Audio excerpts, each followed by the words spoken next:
Thank you very much. My name is Mikko Hypponen. I'm the Chief Research Officer for a company called F-Secure. I'm based in Helsinki, Finland, which of course you might best know as the home city of the Linux kernel, which is where it was born 27 years ago.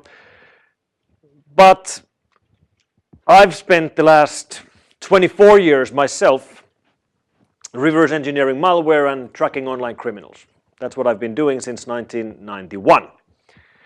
And it's been a pretty wild ride for 24 years work in security, especially work with malware and viruses and trojans and backdoors, because things have changed over and over again. The very first PC virus was written in 1986. It's a virus which we know as brain.a. And I actually used to carry a copy of brain virus with me, which was on a 5¼ floppy disk. I don't do it anymore because 3 years ago I actually took the trip to Pakistan to find the original authors of the brain.a virus, which I did. And I actually spoke with these guys, two nowadays businessmen who work in Lahore and nowadays run an ISP, an internet operator. And they were the guys who wrote the very first PC virus in 1986. And we had a very interesting chat about the birth of this whole problem and how it came to be. And it was quite clear that they didn't really understand what they started. They definitely didn't want to start, all these problems that we have today. They were basically just toying around with the idea of writing a self-replicating code, and they did. And when I was leaving Lahore, I actually gave my copy of Brain to the original author, so I have it no more. It's back to where it came from. But from 1986 to 2014, the shift in the people behind the malware could not have been bigger. Originally, it was just happy hackers, typically teenage boys, writing viruses, and their motive was that they had no motive. There was no reason why they were writing viruses. They were writing viruses which were typically destructive. On Friday the 13th, they would overwrite hard drives and format disks or display stupid messages. And the people behind the malware gained nothing. They made no money with their malware. They got no fame for it. They were just basically breaking the law for no good reason. Nevertheless, that was the main problem we had for quite a while. And I actually think that the year 2003 is when the biggest amount of changes happened in the world of malware. Before 2003, basically all the malware we were finding were just hobbyists.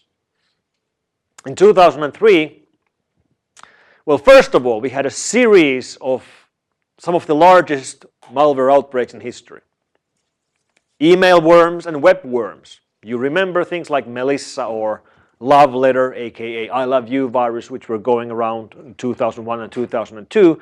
But then in 2003, there was a series of automatically replicating Windows worms, which would infect your Windows servers and your Windows workstations automatically. You, as a user, didn't have to do anything at all. They were using remote exploits in Windows services. And at the time, in 2003, nobody was running a firewall. So all the Windows boxes were sitting online with public IP addresses and no firewall whatsoever. Ports open, which looking at it from now seems ridiculous, but that's where we were in 2003.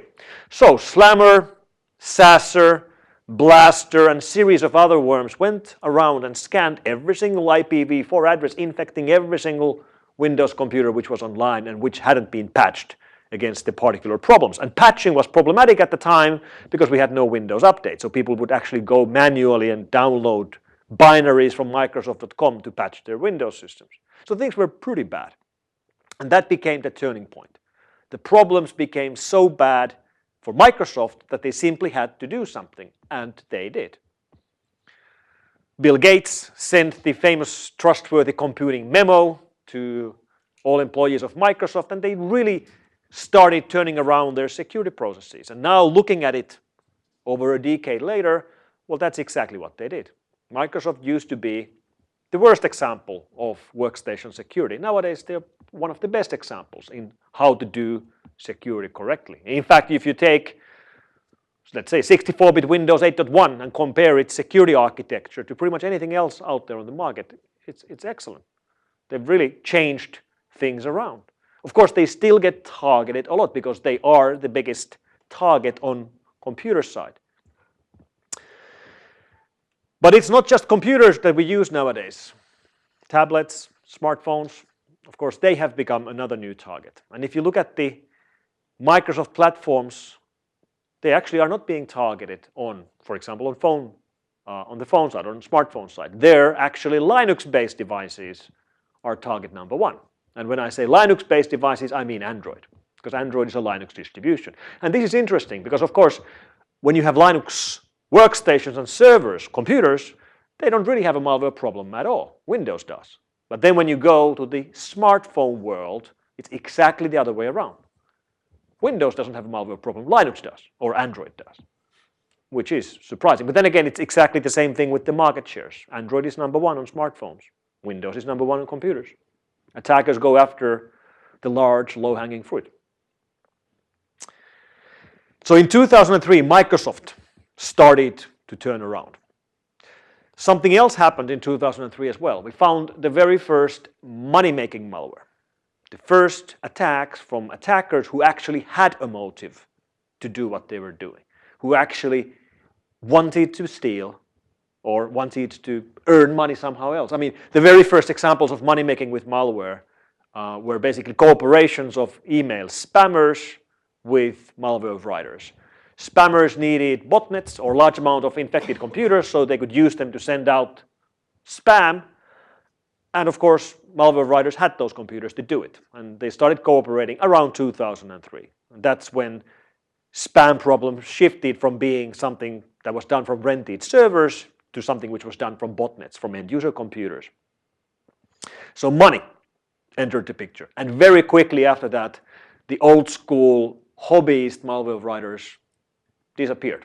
They either stopped or they switched into the money-making part of the scene.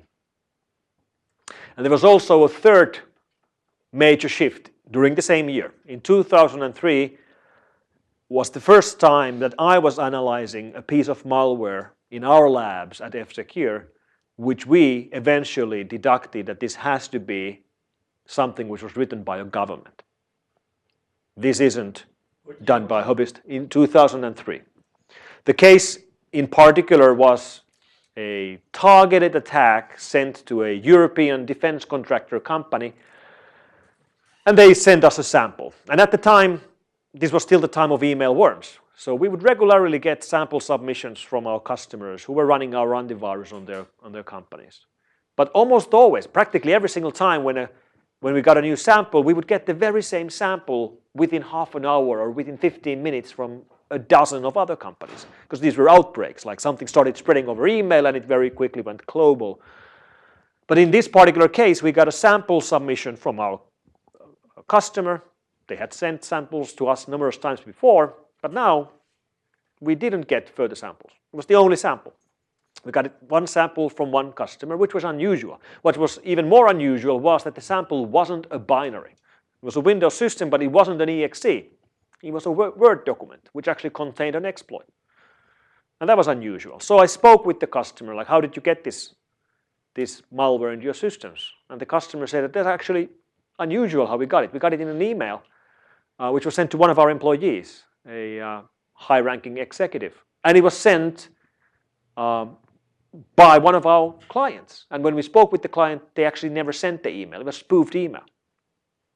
And when you clicked open the Word document, the exploit ran, infected the system with a backdoor, which gave an outside party full access to the computer, and then displayed a real Word document on screen as a misdirection to make the user feel at ease. He clicks on a document, he gets a document on the screen.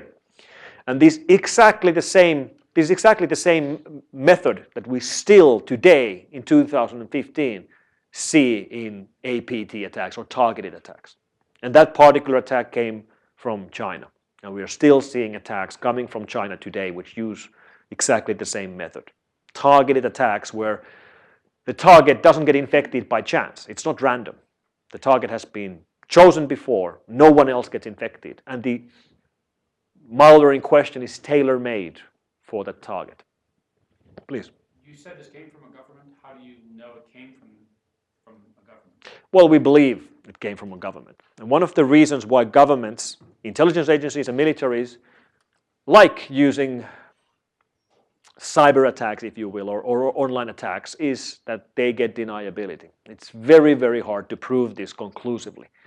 However, in that particular case, we saw the very same servers that the information was being sent to, the very same binary structures, multiple times over several years, and looking at who was getting hit with these attacks, it's quite easy to deduct it was the Chinese. But it also ended up in a sort of blindness after we saw so many targeted attacks, and they were always coming from China. Eventually, after a couple of years, we started seeing China everywhere. And it was pretty automatic to assume that here's yet another APT attack targeting a European or American defense contractor or government entity. It's the Chinese.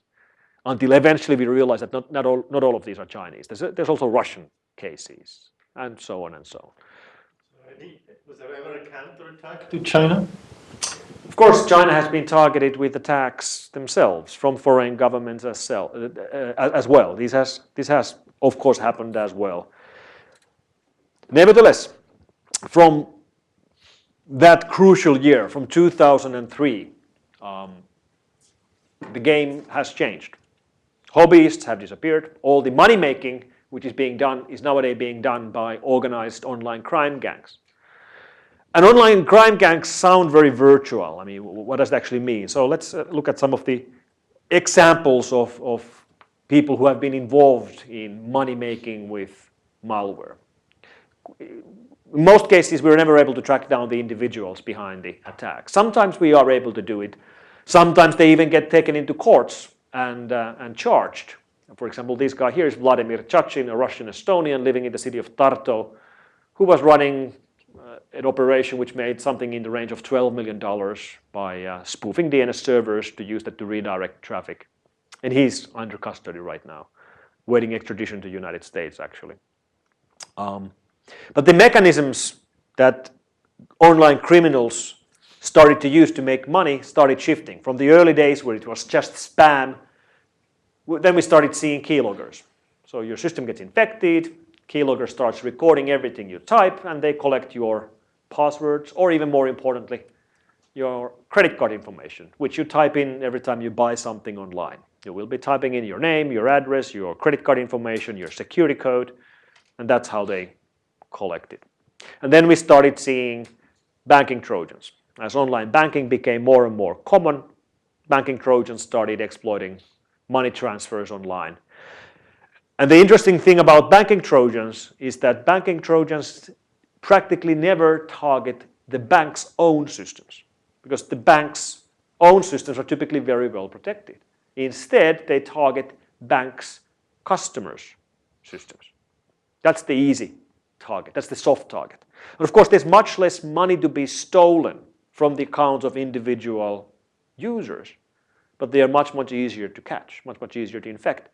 So if you want to make $1 million with banking Trojans, you can either try to hack into the bank, which is very hard, and steal $1 million, or you hack 1,000 home computers running Windows XP Service Pack 1, and you steal $1,000 from each, and you get your million. And that's what they're doing.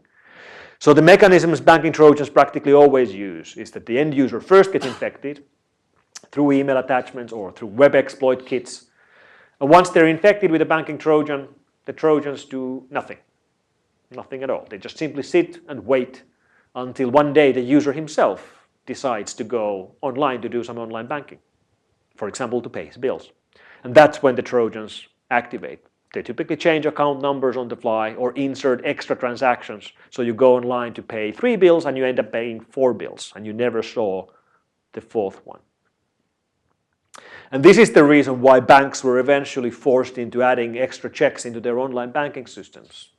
Checks like we see today, like tokens or text message authentication. The problem that they're trying to solve is the problem of banking Trojans. And this becomes a game of cat and mouse. We quickly started seeing banking Trojans which infected not just your computer, but when you used your computer, for example, to charge your phone with a USB cable, it would also infect your phone, typically your Android device. which then means when you do banking transactions on your computer and the bank sends you a text message, it sends it to your infected Android handset, which will authenticate on your behalf, and you still lose the money, even though there are extra checks built into these systems. Then we started seeing other ways of making money. One technique which we started seeing 2 years ago, which I find especially interesting, is Bitcoin mining or currency mining, mining for virtual currencies. Nowadays they actually don't mine for Bitcoins at all because it's way too hard, but they might mine for alternative currencies like Litecoin or Namecoin or Dogecoin or whatever, and then once they've created virtual currencies with that, they convert it to Bitcoins, then they convert it to dollars, or actually typically to rubles, but nevertheless. And that's interesting because there the theft isn't targeting the user. It's targeting the computer itself. The valuable thing isn't the user or what the user has. The valuable thing is the computing power of the device. But the biggest headache we've had for the last 2 years has been ransom Trojans. So Trojans which will lock your system and demand a payment from the victim in order to get your system back. Some of these just lock the system. Some of them actually encrypt your files. Some of them claim to be a copyright agency which has locked your system because you had unlicensed MP3 music files on your hard drive and you have to pay a fee. Some of them claim to be the police. Some of them go as far as claim that your system has been locked by the authorities because there's illegal porn, typically child porn or child abuse images on your hard drive. And they are actually right because those Trojans actually do drop real child abuse images on your hard drive, which is something which we call a dick move. It's really, they basically incriminate you because now you have illegal images on your hard drive. And it's pretty rough. These ransom Trojans practically always work. What I mean by that is that if you pay the ransom, you will get your files back. And if it's an encrypting Trojan like CDP Locker or Crypto Wall or Crypto Defense or Crypto Locker, the encryption they use to do to encrypt your files is strong enough. They use typically RSA 2048, and they've implemented it correctly. There's no backdoors. There's no other way to get your files back. If you don't have backups, the only way to get your files back is to pay. And the payment, of course, is done with Bitcoin. Some of these guys actually go to great lengths to make sure you're able to pay. There's even one group which runs a support forum for their customers, aka their victims, so through which they will help. I mean, if you can't figure out how to convert dollars to Bitcoins, they will help you. If you can't figure out how to use the decryption program to get your files back, they will actually help you. And the reason why they actually deliver and why they actually help their victims is that these guys need a reputation. They need to have a good reputation because they know that every single victim won't, I mean, nobody pays this ransom before first trying to find an alternative solution. Everybody will Google for a solution, and they will find that other victims couldn't find any other way out, and they paid, and they did get their files back. So they know it works, and then they will pay as well. Now, of course, we never recommend to pay ransom to these clowns. There was one on the radio recently where a police station got... Maybe this case. That's 2 weeks ago. Police station here in the United States got infected and they didn't have backups and they needed their files back. Because the problem is it's not just encrypting one laptop. It's encrypting every single drive it can mount. So in a networked environment, it goes through your whole network and encrypts everything. If your cloud storage is mountable as a drive, it's going to encrypt your cloud storage as well. And if you have your backups in your cloud, they're gone as well. So it's a problem. So here the cops had to pay the criminals to get their files back, which is a little bit weird. Now, these ransom Trojans have already moved from computer platforms to smartphones and smart televisions.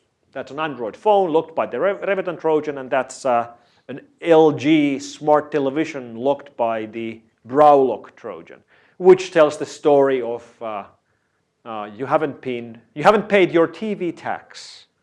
And now if you want to continue using your system, you have to pay a fine. And it's localized into 12 different languages. What you see here is that's what it looks like when you get infected in Finland. It's the Finnish police who has locked your television. And of course, it's not the Finnish police. But that's already getting closer to the much hyped Internet of Things, right? That's a smart TV. That's not a computer, that's a smart TV, and it's locked by malware. Well, the Internet of Things, of course, is not something which is in the future. It's very much already here today. And there's quite a bit of hype around the risks of the Internet of Things. But most of the risk scenarios you hear about make no sense. People hear scary stories about how evil hackers will hack into your house and somehow hack your connected devices like your toaster, and they will turn your toaster into 11 and they will burn your house down because they are evil hackers. Or they will hack your car and then disable your brakes, and then they will drive you off a cliff and they will kill you. And scenarios like these make no sense whatsoever. Like, why would they do that? What's in it for them? I mean, hackers are not interested in killing random people. It's just not logical. They are interested in attacks where they benefit somehow. So if we can come up with scenarios where the attackers can actually somehow benefit from hacking connected devices, then those attacks are much more likely to happen. So for example, your car is not going to be hacked by someone who wants to disable your brakes. It might be hacked by somebody who wants to open the doors and start the engine and drive away, steal your car. Stealing cars is a good business to be in, and it's already a big problem. So if they could do it easier with hacking, of course, that's interesting. But we could easily combine the previous problem we were talking about with Internet of Things as well. So how about your car gets infected, and then when you get into your car to drive away, it's locked by a ransom Trojan, and you have to pay money if you want to start your engine. We actually haven't seen this. This hasn't happened yet. But it's easy to see that it could happen. And this would make much more sense than many of the other scenarios for Internet of Things. Or maybe your smartwatch gets locked by a ransom Trojan and you can't use it until you pay. And by the way, this smartwatch, I saw this a month ago at the Mobile World Congress in Barcelona. Nicest smartwatch I've seen. One made by Huawei. Huawei watch. Pretty nice device. Actually has a quad-core processor and 512 megs of RAM in a watch, which is remarkable. I don't know how hot it gets on your wrist, but it's and it looks pretty nice. So Internet of Things, yeah, sure, there will be attacks against connected devices, but they probably are not going to be like the attacks that the headlines are talking about. So what about then the governmental attacks? Criminals are an obvious problem. Criminals are actually the biggest problem still today, by far. If you're going to get hit by something, it's going to be most likely a crime gang, most likely coming from Russia or Ukraine or Belarus or Romania or Moldova or maybe China or maybe Brazil. But it's going to be criminals who want to make money. That's by far the most common problem. To get infected by some hobbyist malware is rare. To be attacked by a hacktivist gang like Anonymous, well, it happens, but typically you've done something first which causes the attack, because most of the attacks done by hacktivist gangs or hacktivist movements are revenges over something or retaliation over some wrong they want to right. But getting infected by governmental malware is very rare. You have to be someone special to be targeted by this. You have to be interesting enough to be targeted by a foreign government. So basically, if you weren't targeted by real-world spies before the internet came around, then you probably aren't going to be targeted by governmental targeted attacks either. And do notice that this is different from surveillance. I mean, surveillance, online surveillance, of course, covers or targets everybody. No, it's very democratic. It's interested in everybody's communication. But targeted attacks are targeted attacks. And there's quite a few countries which are involved in malware writing already. So malware which is actually coming from governments. And the whole notion of malware developed by governments would have been science fiction just 15 years ago. But it's very real, and it's been happening, well, at least since 2003, probably already earlier. And there's quite a few countries involved. Obviously the big superpowers all do it. So, United States, that's your government, it's definitely doing it. Russians, the Chinese, Iran, North Korea, also countries like India and Pakistan are doing it.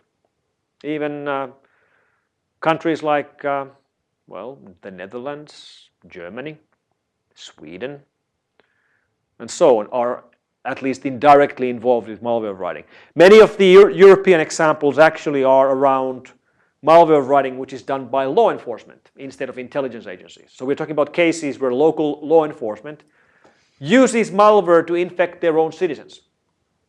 And they do it to investigate crimes. And it sounds very weird, but it actually is just an extension to the rights law enforcement has always had, like rights to listen to your phone calls, for example, if they suspect you of a serious enough crime. Today, we use internet to do everything anyway, so they want to follow what we do online, and they can't get around to our communications anymore by just getting a wiretap from the local ISP, because very big part of our communication is encrypted. SSL encrypted, which means the operator sees nothing. Which means if the cops still want to see what you're doing, they have to get to your computer. And they do that with backdoors and malware. But when we move into the world of intelligence agencies and militaries, then things change. And it's also interesting to see how the attacks are different from different countries. Vast majority of governmental malware writing is intelligence gathering, so spying. It's about spying. And spying is collecting information. And information itself has changed drastically over the last 20 years. I mean, information used to be this. It used to be paper. So if you wanted to get this information, you had to come and steal this pad of paper or copy this. You had to physically come here. Well, as you know, that's not a problem anymore because all the information we process today is on our computers. It's data, which means it can be reached, at least in theory, from anywhere in the world, which means spies no longer have to come to you in the real world. They do it online. So the vast majority of governmental action is about spying. And that's good to realize because the headlines in newspapers always label governmental attacks as cyber war. Russian intelligence agencies hitting American companies and stealing information. It's cyber war. Well, that's not war. That's spying. Spying is not war. Spying is spying, right?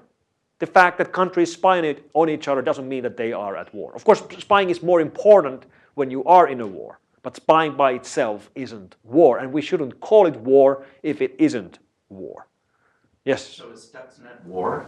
Sorry? Is Stuxnet? Stuxnet, great example. Great example of a borderline case. Obviously, Stuxnet caused damage and it caused physical damage. An attack launched by a country in another country. Well, right now I would categorize it as sabotage. And the reason why I'm not calling it a war is that the United States and Iran were not at war when it happened. If it would have happened during wartime, it would have clearly been a military strike. But during peacetime, I guess the closest we could call it is cyber sabotage. And Stuxnet is the odd one out because almost all of these attacks that we see from Western governments are intelligence operations or spying. Stuxnet wasn't spying. Stuxnet was damaging systems. That's the only destructive attack that we've seen from your government. When we look at destructive attacks from countries like North Korea or Iran, they are much more common. Now, once again, attribution becomes problematic here. But for example, the attack against the Sands casinos last year maybe was done by the Iranians, and it was a very destructive attack. They were wiping thousands of workstations and servers with their attacks to retaliate comments made by the chairman of the board of Sands casinos against Iran. Same thing with the Sony Pictures attack. If it was North Korea, well, it was very, very destructive.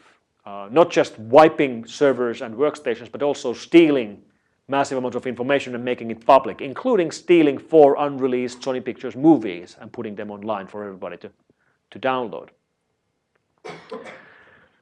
A couple of examples of recent stuff that we've been looking at regarding governmental activity.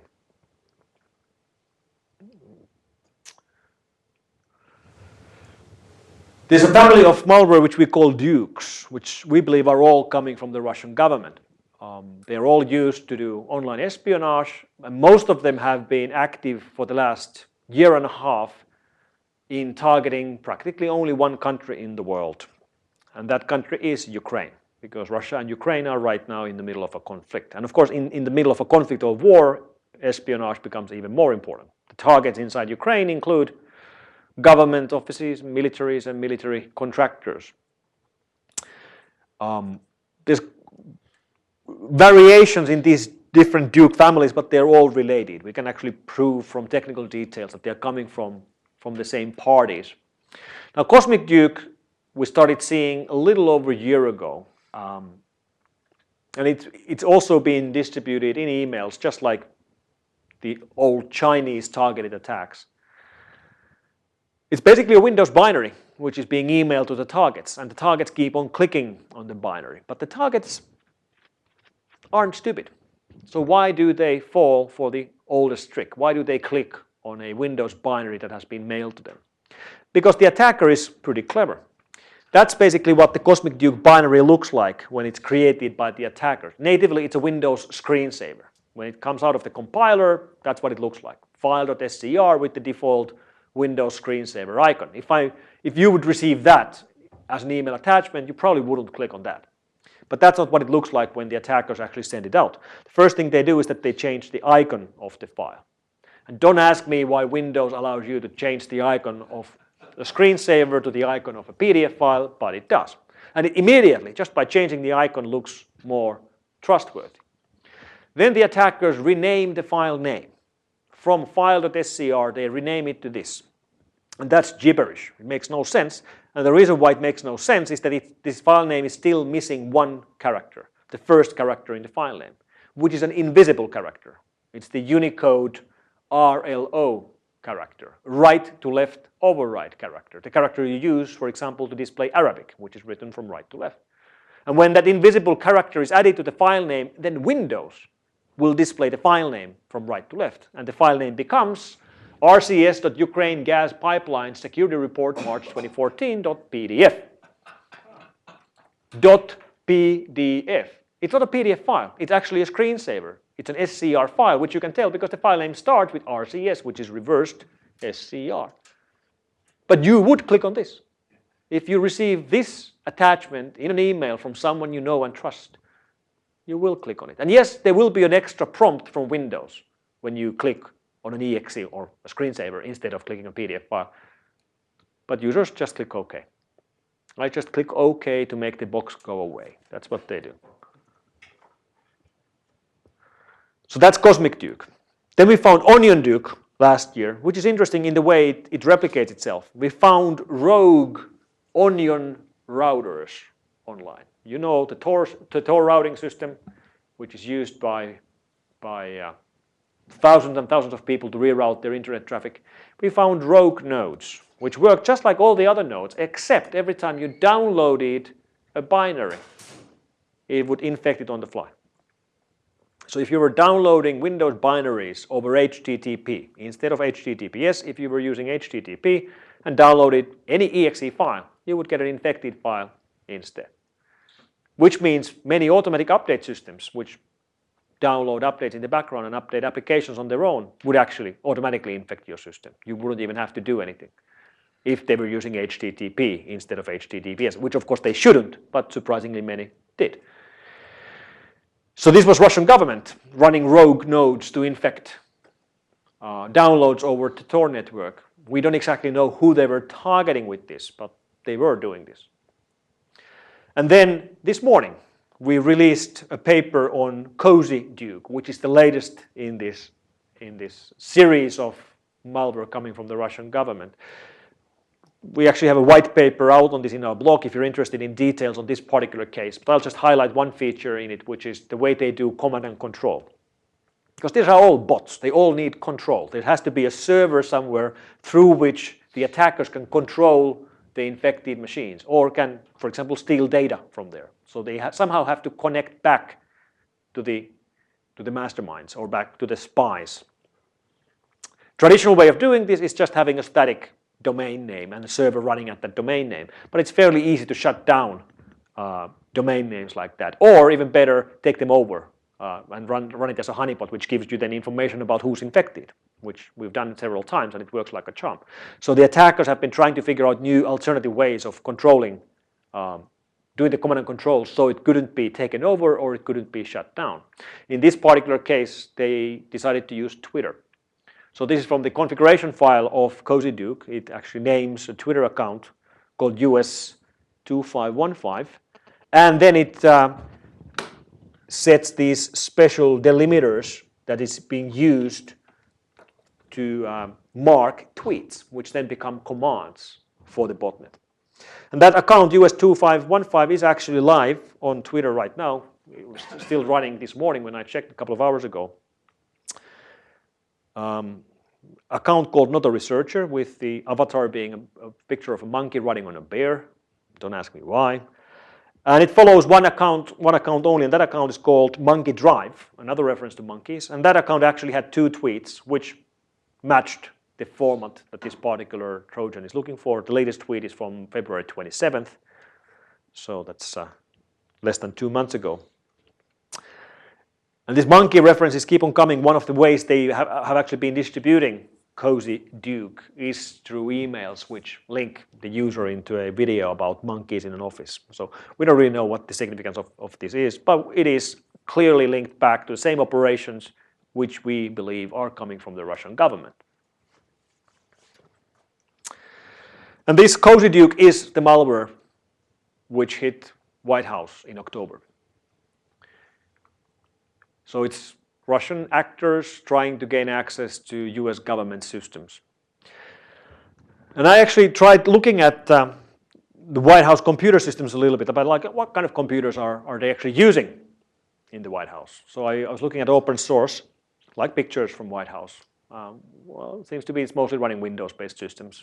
Some screenshots would indicate Windows 7 actually. That's the famous picture of from the White House Situation Room as they're following the Bin Laden takedown. Those are HP laptops, and that seems to be a Dell laptop used by President Obama. Then we have other kinds of governmental activity. This is a photo from a door which had a quick hack note put in there by IT admins to warn people who were coming to the office that please do not log into your computer and please don't use internet. Now imagine coming to work and seeing that at your door. For almost any organization today, that means that today you will do no work. No computers, no internet. What do? I don't know. I wouldn't do much anything at all if I wouldn't have a computer and an internet connection. And of course, this is from the door of Sony Pictures last December. The attack against Sony Pictures was, like I said, remarkably aggressive. And of course, the US government very quickly pointed out that this attack, they believe, is coming from North Korea. And we had really hard time believing the story initially, that it's a retaliation from a foreign government to revenge a movie which makes fun and actually assassinates their dictator. But the US government kept on repeating that that's what's going on. It's the North Koreans, and they know, but they can't tell how they know. And then when I was looking at Sony's history, of course, Sony has had a long history with security problems, not just getting DOSed over and over again, but also Sony shipping rootkits to their users on their music CDs and all kinds of weird stuff. There was an interview with the Sony Pictures CIO around 4 years ago in which he made comments about how his most important job as the CIO is to make sure they don't overinvest into things like cybersecurity. And he gave an example that if there's a legacy database which is not secure, and securing the database would cost you $10 million, but the damage done by that database getting leaked would only be $1 million, then it makes no sense to secure it. Which sort of makes sense. But I think today he would probably have a different opinion about this after what happened. Then again, it doesn't matter anymore because he is no longer the CIO of Sony Pictures. Then New York Times ran the story in early February where they told the world how the US government knew that it was the North Koreans. They knew because they had hacked the North Korean networks already 4 years earlier. So now the story changes from damn North Koreans hacking our companies here in the United States to damn North Koreans hacking our companies, and we know because we hacked them 4 years ago. What about then the attacks coming from you guys, from US government? What do your victims look like? Well, they look like him. This is Professor Jean-Jacques Kikater from the Technical University of Brussels, I believe, professor of cryptography. He was infected by your government around a year and a half ago. Why? We don't really know. Maybe it has something to do with his work, which is mostly around cryptography systems, like recovering from catastrophic failures of cryptographic systems and things like that. Or another example of victims of your government. This is Ali Fares. He's a sysadmin for a German company called Stellar. I actually have a short video here filmed by Der Spiegel. Let me play it. In this video, Der Spiegel journalist takes some Snowden leaks and shows them to these engineers who all work for this company Stellar. Stellar is an ISP, basically specializing in satellite communications. And these guys see for the first time that their company actually has been hacked. And they just realized that foreign government, in this case UK and US governments, have hacked into their networks. And then they see names of workstations that have been hacked. And they see their own names. They just realize that their own systems, their personal machines, have been hacked, which is remarkable. And these guys are sysadmins. They're not terrorists. They're not criminals. They're not bad people. They're regular, normal engineers. And they get targeted. Not because of what they do themselves, but because they can be used as a vector to gain access to where the attackers want to get. In this case, these guys provide connectivity to, well, satellite internet connectivity is used especially in Central Africa, in Middle East, in Afghanistan. You can see why intelligence agencies would be interested in gaining access to the core routers of a company like this. But these guys end up being the victims in all of this, with no fault of their own. Last example, there was a scientific conference in Houston 3 years ago. After the conference, the attendees, at least some of the attendees, received a CD-ROM from the organizers, which had pictures from the conference. And those CD-ROMs did not come from the organizers. They were launched, once again, we believe, by your government, and the auto run on the CD-ROM executed this photo viewing application, which showed you the photos from the conference, and the photos were really from the conference. But the application showing the photos actually was backdoored with a tool we call Double Fantasy, which is coming from your government. And then we have the Chinese. They're still at it as they've been throughout all these years. I'll give you one example of the kind of espionage toolkits they run, and that's Medre. And Medre is interesting because it's written in Lisp. Piece of malware written in Lisp. We very, very rarely see malware written in Lisp, but this one is written in Lisp, which is kind of cool. The reason why it's written in Lisp is that Lisp still today is the macro language inside AutoCAD. And AutoCAD is being used by engineering houses all over the world to do drawings, technical drawings of buildings or devices or whatever. And what Medre does is that it infects these drawings. The actual drawings themselves become infected. And then when engineering houses give those drawings to their customers or exchange them with other engineering houses, their AutoCADs become infected. And as they open other files, they become infected as well. So eventually all of their drawings are infected. And as they keep exchanging them with other engineering houses, it spreads from one company to another, from one country to another. And this has become a global problem. And of course, it doesn't just infect the files, it also sends a backup copy to an email address in mainland China.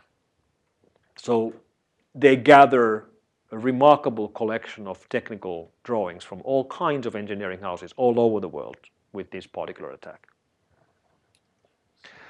Another example, in this case, mobile malware written by a government, would be what happened late last year in Hong Kong. You remember the protests that were going on for weeks in Hong Kong, where people were demanding freedom of speech.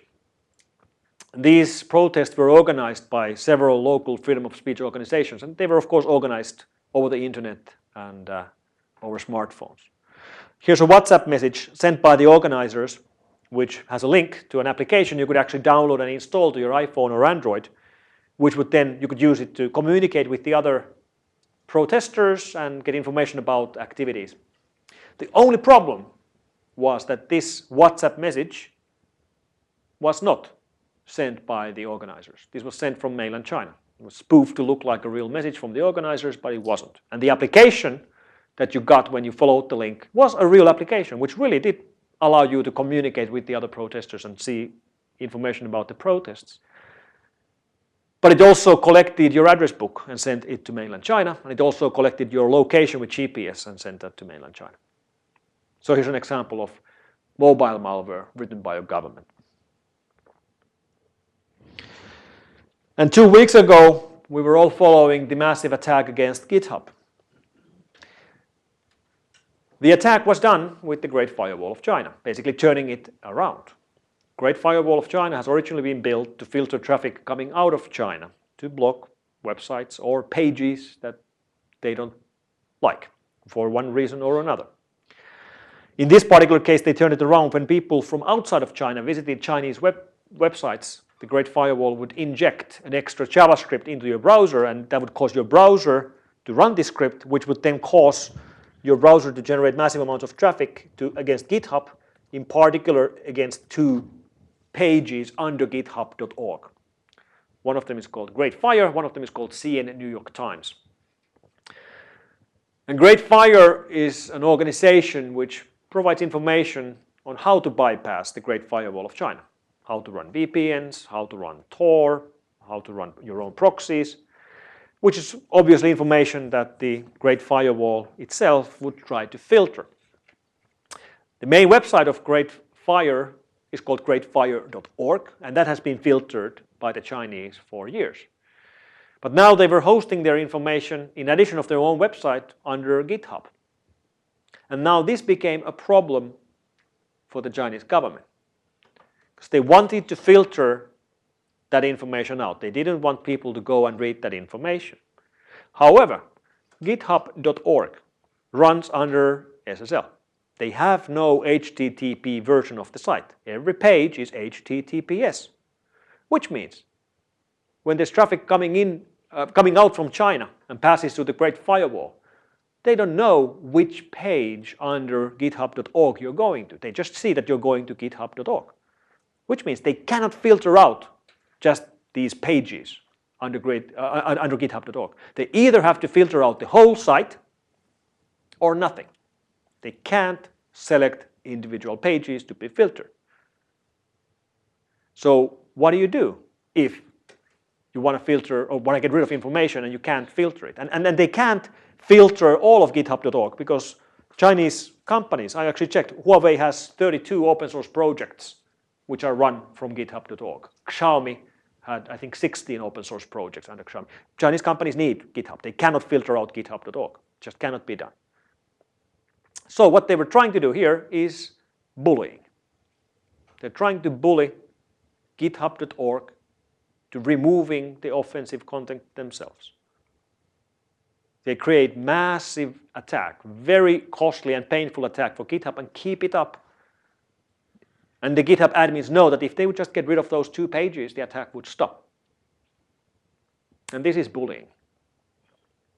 And we all learned something about bullying already when we were kids in school. Because there was always the big boy in the class who was bullying others. And you knew that if you give in to bullying, it just gets worse. So we shouldn't give in to bullying. Not even when the attacker is big and strong.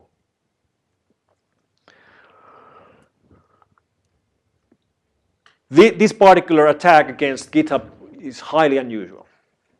The way it was created, the way it was run, completely completely extraordinary.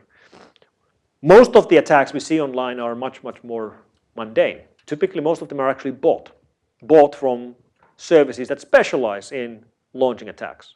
For example, IPS Stress Test, which is one of these sites that we can easily find, which are just selling attacks. Let me actually play you an ad video that they use to advertise their attack services.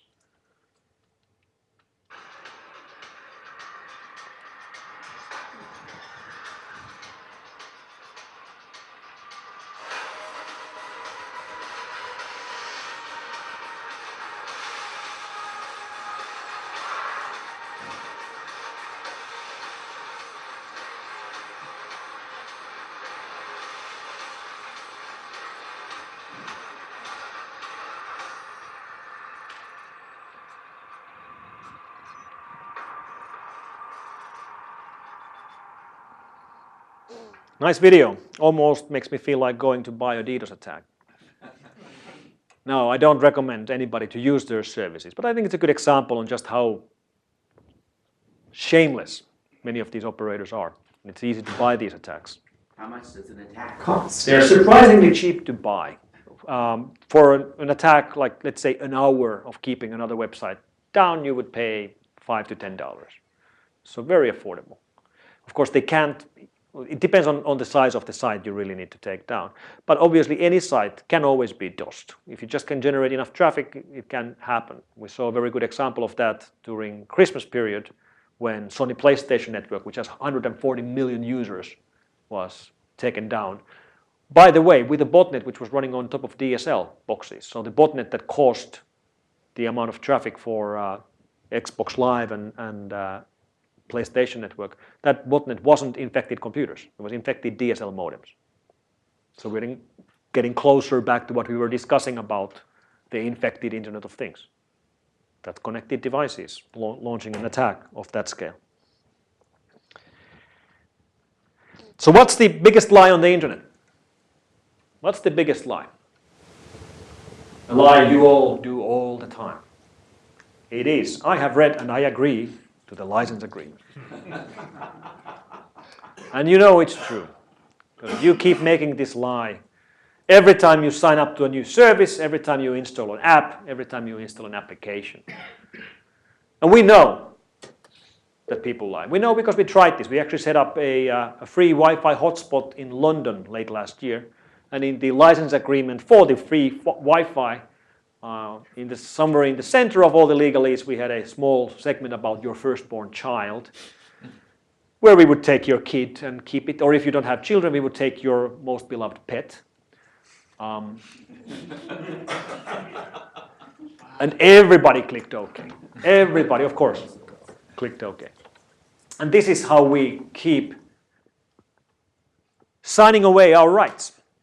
Because we really have only two problems to solve if we want to keep this internet thing going. We have to solve the problems of security, but also the problems of privacy. Our security is mostly being threatened by criminals, but our privacy is mostly being threatened by companies, by businesses who break no laws when they threaten our privacy, because we give them the right. We sign away our rights. We accept. We have read and we agree with your terms and conditions. It's especially bad when you look at mobile apps. We all know that all the app stores and Google Plays are filled with hundreds of thousands of free apps. Free apps. Free. Well, there is no free lunch. And there are no free apps. And there are no free search engines. And there are no free cloud storages. They don't exist. There are a couple of things online which are really and truly free. You know, Linux kernel, that's free and open. All right, I'll give you that. But almost everything that's labeled as free online today really isn't free. And it's quite frustrating, actually, that we ended up into the situation where users automatically assume that all the services online are free, that you don't have to pay for them. This wasn't obvious 20 years ago when the web was young. It could have turned out to something else. I remember very well when I was setting up our first website, in our first web server, HTTPD server, in 1994.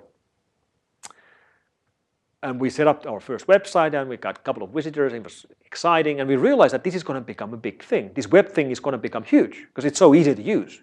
Just click on links and see pictures and everything. Excellent.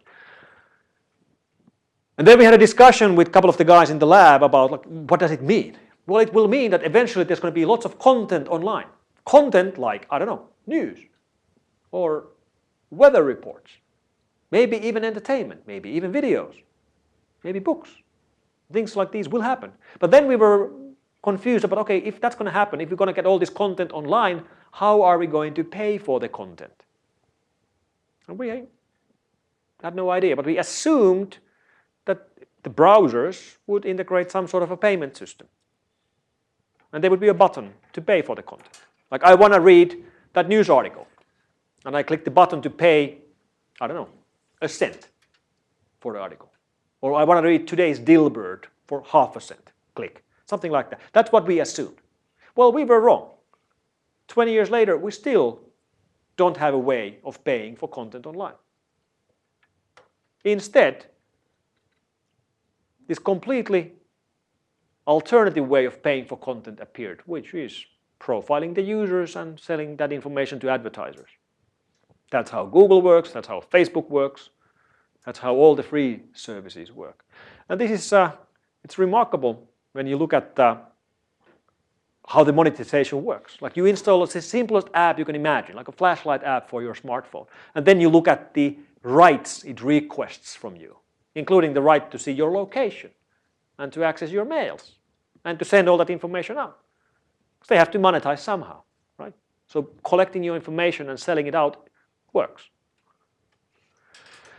And I was frankly a little bit surprised when I was looking at just how effectively, for example, Twitter allows the profiling of its users.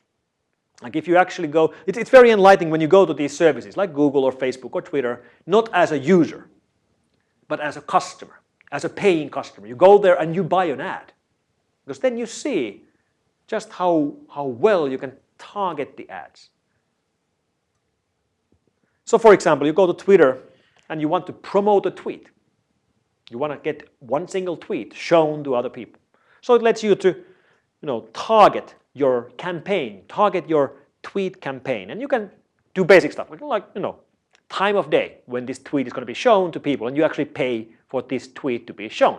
Or location, San Jose, 10-mile radius of San Jose. Or you can select, what kind of device the user are using. Like only show this to iPhone users, for example. That's pretty basic. You would expect that. But then the targeting gets more specific. So for example, you can only show your tweet to people with different interests. Like, people who are interested in minivans, right? Well, that's already a little bit weird. Like, how does Twitter know who's interested in minivans? Or, off-road vehicles. But it gets worse. Because then you can do things like this. Let's target cereal buyers. And you can choose whether you want to show your tweet to people who buy Kellogg's Frosty Flakes or Kellogg's Rice Krispies. Really? Now that's interesting. What about then targeting alcohol buyers, people who buy hard liquor?